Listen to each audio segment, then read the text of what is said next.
రాష్ట్ర వ్యాప్తంగా 10వ తరగతి పరీక్షలు నేటి నుండి ప్రారంభం కాగా మొదటి పరీక్ష కావడంతో విద్యార్థులు గంట ముందే పరీక్ష కేంద్రాల వద్దకు చేరుకున్నారు. జిల్లా వ్యాప్తంగా 22,855 మంది విద్యార్థులు పరీక్ష రాశారు. జిల్లా కలెక్టర్ రాజీవ్ గాంధీ హనుమంతు ఆర్మూర్ పట్టణంలోని వివిధ పరీక్షా కేంద్రాలను ఆకస్మికంగా తనిఖీ చేశారు. 10వ తరగతి పరీక్ష శుక్రవారం ఉదయం 9:30 నుంచి మధ్యాహ్నం 12:30 వరకు నిర్వహించారు.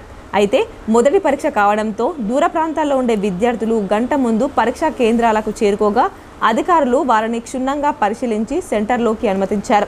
జిల్లా వ్యాప్తంగా 141 పరీక్షా కేంద్రాలను ఏర్పాటు చేశారు.